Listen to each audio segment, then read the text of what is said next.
Thank you very much for coming. It's what could be a snowy night. Hopefully we get finished before the snow hits. My name is Ted Parkhill. I am one of the hosts tonight with Nevada Trust. My firm is Incline Investment Management, aptly named. I'll get the jokes out of the way right away. We did toy with the name Decline Investment Management. We just didn't think it had quite the ring. So thanks for coming tonight. We are very privileged to co-sponsor our event this evening with David Thorson and his team from Nevada Trust. Nevada Trust is based in Las Vegas, so they've come up here to join us for this event, and they're going to kick it off with a seminar on trust and how it could relate to you directly.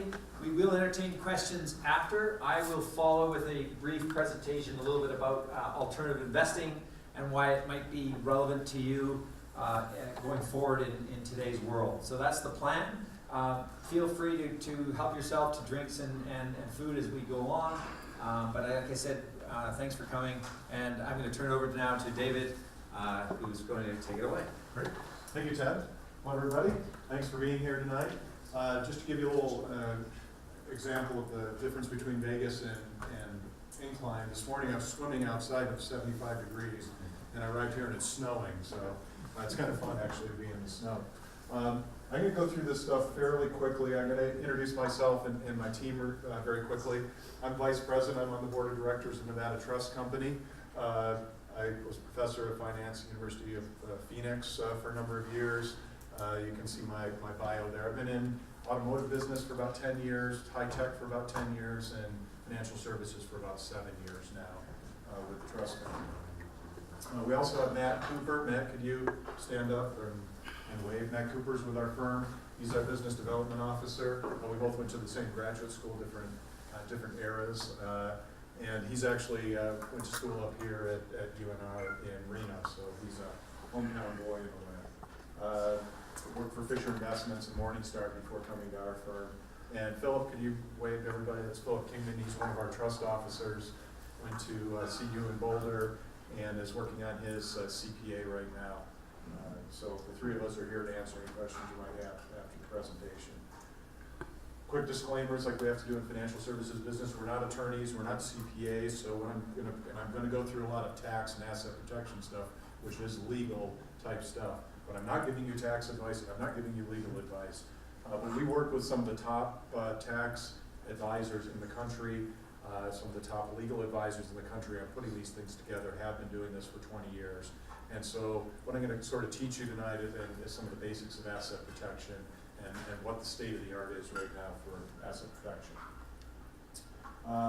So I'm going to start off with what is asset protection. And very simply, what are we trying to protect? Well, we're trying to protect our net worth, right? Our real estate, cash securities, business interests, valuable collections, estates, and importantly, cash flows. There's a lot of people out there trying to take our assets from us and death. And what are we protecting from? And I sort of say tongue-in-cheek, death and taxes, right? We know that estate taxes are very onerous. If you have an estate of the right size, you can have family spendthrifts. All sorts of bad stuff tends to happen after mom and dad go away, unfortunately. Of course, the tax man is always out there looking for ways to take assets away from you. And of course, there's all these litigation, liability, divorce, family feuds. I heard it said very well. I was meeting with an attorney yesterday, and he said, it's not what you did, it's what you have that makes you a target for litigation these days. And so some of the strategies I'm going to go through help protect from that. And very, very, very importantly, we talk about inflation as well. And this is really where Ted comes in dealing with the inflation on the investment management side of things. Not everybody's going to get sued. Everybody is going to deal with taxes. Sooner or later, everybody is going to die. But not everybody's going to get sued, and everybody is going to have to deal with inflation. And so that's a very important component, and Ted's going to get into that a little bit later. I'm not going to spend a lot of time on this. A lot of people have some international asset protection in place. There's reasons to do that. Obviously, we're a Nevada-based trust company, so we like to promote Nevada. But with the Patriot Act and a lot of other things that have been in place to deal with terrorism and money laundering, taking your money overseas sends up red flags when you take it out, and it brings red flags when you bring it back in. So if you're planning on spending your money in the U.S., most people are not taking their money overseas anymore because you got to bring it back in, and it creates a lot of unwarranted attention. The The conceptual framework of asset protection is to separate ownership from control. If you own something and get sued, people can take it away from you. If you don't own it, they can't take it away from you. So if I get sued, they can't take your car away from you because we don't have anything to do with each other. You own your car, I don't own your car. And so what we want to do legally is separate ownership from control of your major assets with asset protection. And given that it's an election year, I'll use this example. Maybe not the greatest one, but the president has complete control of the White House, Air Force One. Can go anywhere he wants, do anything he wants to do. But if you sued the president and won, you couldn't get the White House and the plane because they don't belong to him. They belong to the United States government, to us as citizens. And conceptually, that's when any of these more advanced things that we'll get into here in a minute, so conceptually that's what we're doing. We're putting ownership over on one side and control over here. You want control, you don't want ownership.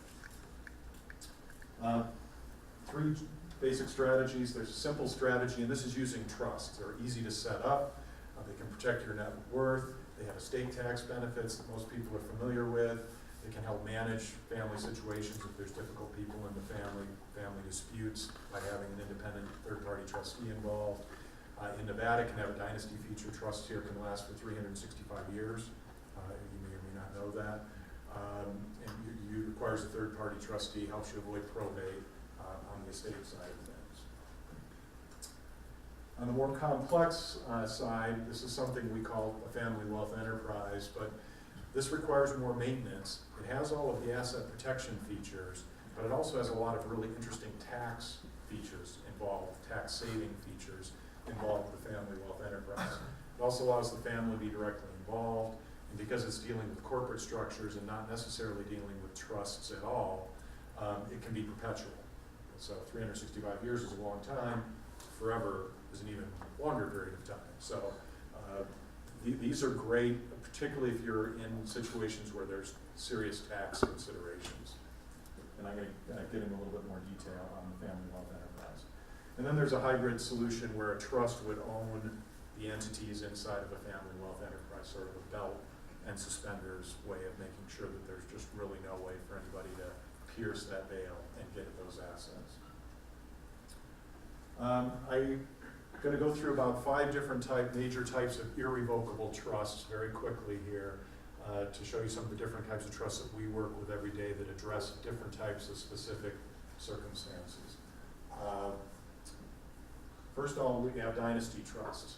Dynasty trusts are usually set up to benefit multiple generations of families. A lot of the business that we do is with dynasty trusts and dealing with beneficiaries, 3rd generation, 4th generation beneficiaries.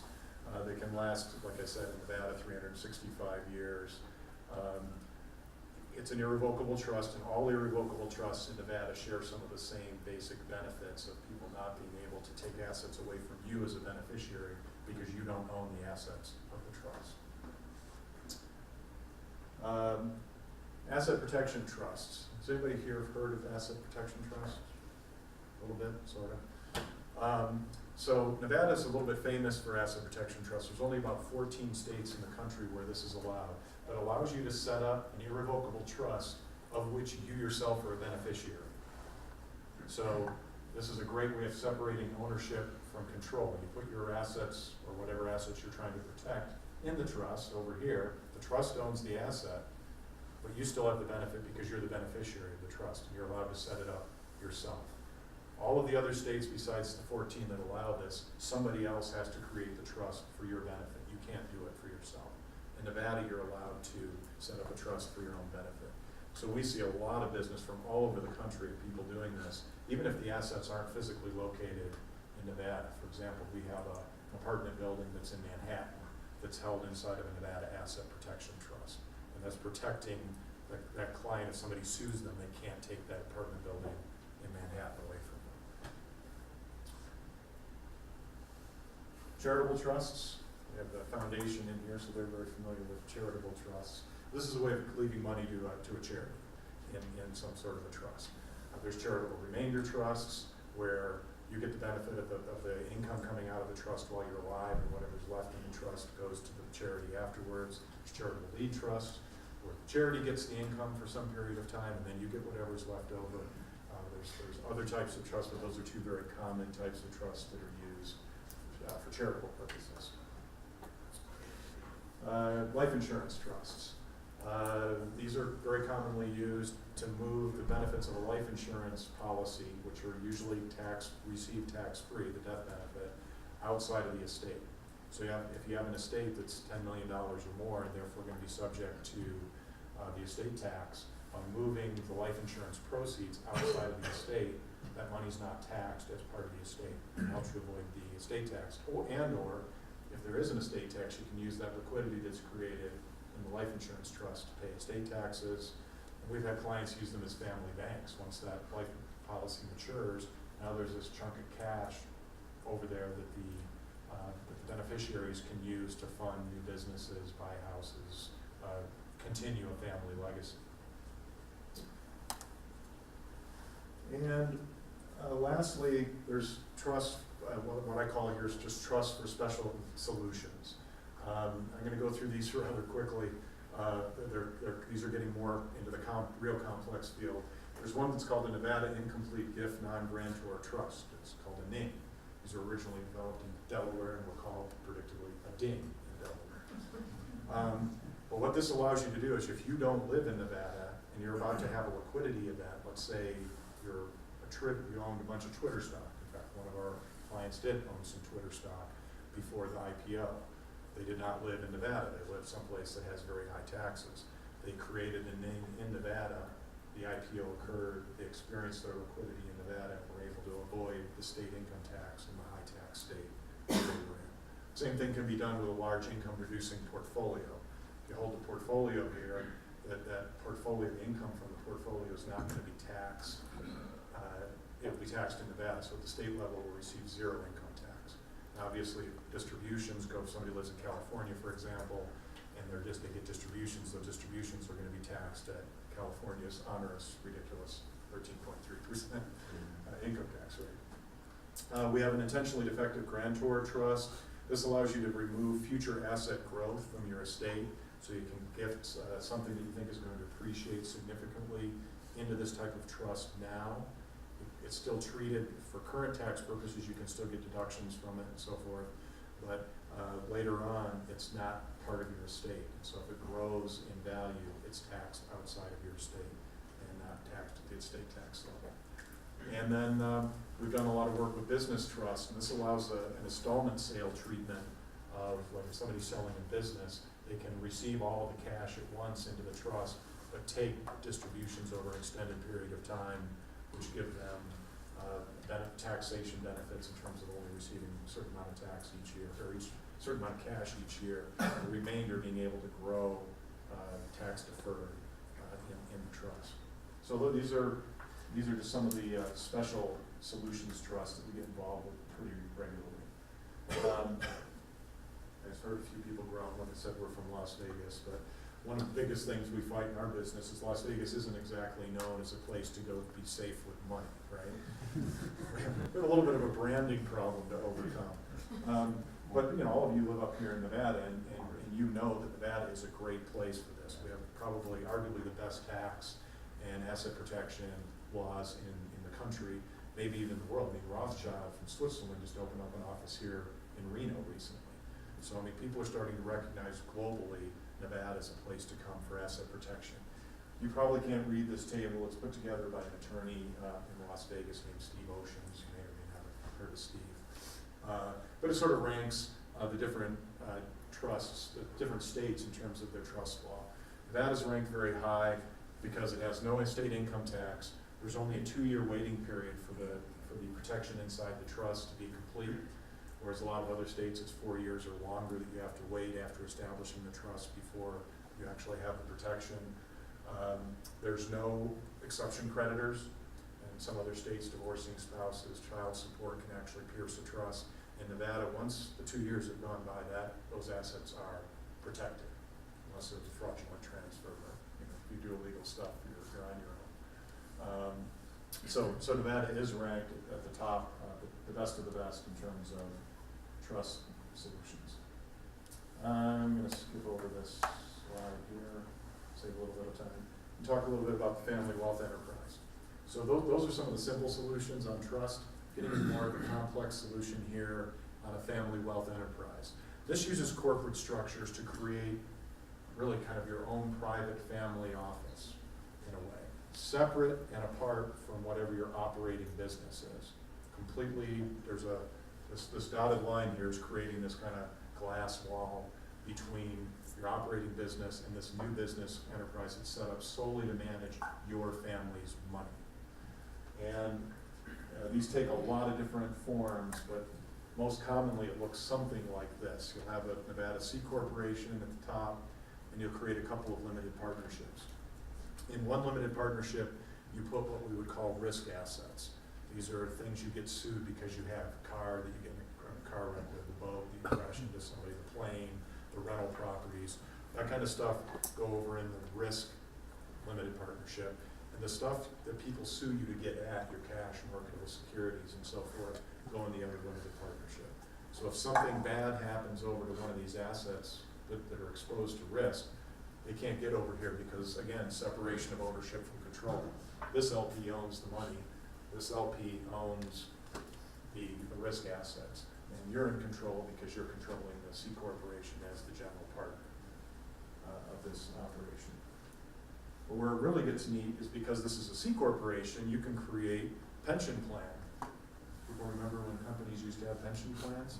You'd retire and get 70% of your last 3 years' income for the rest of your life, and almost nobody does that except the government anymore. This allows you to create your own private pension plan and move money, and it's complex how these work, but you're able to move money out of your operating business into your family wealth enterprise, up into the pension plan. Right now you're allowed to have a medical savings account. Obamacare is supposed to eliminate those. They're still available for the time being. Who knows after this election what's going to happen with Obamacare. And just to give you an example of how powerful this can be, we're working with a client right now that's going to be able to put about $300,000 a year into that pension, that personal pension plan. $300,000 a year, which will save him about $120,000 in taxes annually at the federal and state level. And this client does not live in Nevada, so he's subject to both federal and state. We've seen amounts as high as $1 million being able to go in that pension plan, obviously for an older person with a higher income. But this is a really, really powerful tool, and it allows you to layer in some of the other things I talked about. There's other things like captive insurance companies that I haven't and won't get into tonight that can be placed inside of this whole family wealth enterprise and really create an amazing tax and asset protection structure. And it's very, very neat how it works. Yeah, I'm not going to get into all of that. And then, of course, the hybrid solution is just that C Corporation can be owned by a trust. So instead of individuals holding the shares of the C Corporation, a trust owns the C Corporation. That just really belt and suspenders to make sure that nobody can get sued and this can't get taken away from you. So that concludes the asset protection component. I went through that pretty quickly because I don't want anybody to nod off here, but we'd be happy to talk to you. Matthew's our lead on the family wealth enterprise component, so if you have any questions, please go to Matt. He does most of our lead work on that. Philip and I can talk to you about any of the trust elements as well. And thank you for your time and attention. I'm going to bring Ted up and let him talk about the money management